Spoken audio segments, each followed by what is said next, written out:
আসসালামু আলাইকুম বন্ধুরা, মাইন্ডসেট স্ট্রং বা শক্তিশালী করার জন্য আপনাদেরকে যে সকল ধাপ মেনে চলতে হবে, আমরা আজ সেই সকল ধাপ সম্পর্কে কথা বলতে চলেছি। বন্ধুরা, ভিডিওর শুরুতেই বলে নেই, মাইন্ডসেট স্ট্রং বা শক্তিশালী করার জন্য আপনাদেরকে মোট 4টি ধাপ মেনে চলতে হবে। যার ধাপ নাম্বার 1 হচ্ছে চেঞ্জ ইউর ডেইলি রুটিন। বন্ধুরা, আপনারা প্রতিদিন কী কাজ করছেন, কিভাবে জীবনযাপন করছেন, তার একটি বড় প্রভাব যা কিনা আপনাদের ব্রেনের উপর পড়ছে। কেউ যদি সকাল 10টায় ঘুম থেকে ওঠে এবং রাত 2টোয় ঘুমোতে যায় এবং সে যদি ভাবে যে তার ব্রেইন অনেক শক্তিশালী, তাহলে এটি তার সম্পূর্ণ ভুল ধারণা। বন্ধুরা, রাত্রে সঠিক সময়ে ঘুমোতে যাওয়া যেমন জরুরি, তেমনি সকালে সঠিক সময়ে ঘুম থেকে ওঠা অনেক জরুরি, যা কিনা আপনাদের জীবন সম্পূর্ণরূপে পাল্টে দিতে পারে। তাই আজ থেকেই নিজের ডেইলি রুটিন পরিবর্তন করতে শুরু করুন। নিজের ডেইলি রুটিন থেকে বাজে অভ্যাস বাদ দিয়ে ভালো অভ্যাস গড়ে তোলার চেষ্টা করুন। 2 নাম্বার ধাপ হচ্ছে মেক এ গুড ডায়েট। বন্ধুরা, খাদ্যাভ্যাস আমাদের শরীরের উপর সর্বোচ্চ প্রভাব ফেলে।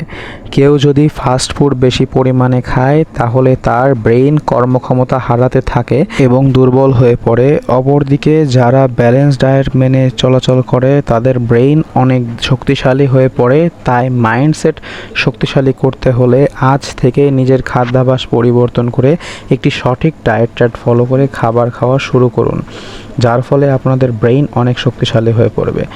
বন্ধুরা, ধাপ নাম্বার 3 হচ্ছে mix with only good friends. মনে রাখবেন, 100টি খারাপ বন্ধুর চেয়ে একটি ভালো বন্ধু 1000 গুণে উপকারী।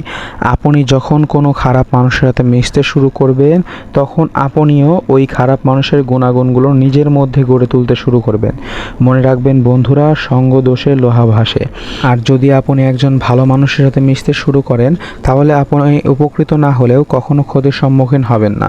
ভালো মানুষ সবসময় আপনাকে ভালো উপদেশ দিয়ে সাহায্য করবে। আপনার ভালো মন্দ কাজগুলো আপনাকে চোখে আঙুল দিয়ে দেখিয়ে দেওয়ার চেষ্টা করবে। তাই সবসময় ভালো মানুষের সাথে মেশার চেষ্টা করুন। মনে রাখবেন বন্ধুরা, খারাপ কারোর সাথে মেশার চেয়ে একা থাকা অনেক ভালো। আমাদের চতুর্থ ধাপ হচ্ছে never tell your goals to anyone.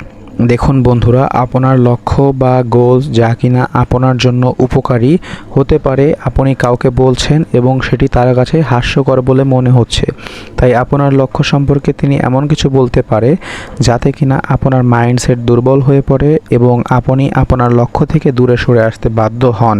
তাই কখনোই আপনার লক্ষ্য সম্পর্কে কাউকে না বলে আপনার সম্পূর্ণ এফোর্ট বা প্রচেষ্টা কাজে লাগিয়ে আপনার লক্ষ্য পূরণের চেষ্টা করুন। কারণ সকলেই আপনার সফলতা দেখবে, কেউ সফলতার পেছনে লুকিয়ে থাকা কষ্টটা দেখবে না। তাই কষ্ট এমনভাবে করুন যাতে মানুষ অবাক হয়ে তাকিয়ে থাকতে বাধ্য হয়। বন্ধুরা, আজকের ভিডিও এ পর্যন্তই ছিল। দেখা হচ্ছে পরবর্তী ভিডিওতে। ততক্ষণের জন্য ভালো থাকুন, সুস্থ থাকুন। আর এখনও পর্যন্ত যারা আমাদের চ্যানেলটিকে সাবস্ক্রাইব করেননি, আমাদের চ্যানেলটিকে সাবস্ক্রাইব করুন, যাতে করে আপনারা পরবর্তী ভিডিও সবার আগে পান। ততক্ষণের জন্য ভালো থাকবেন। ধন্যবাদ।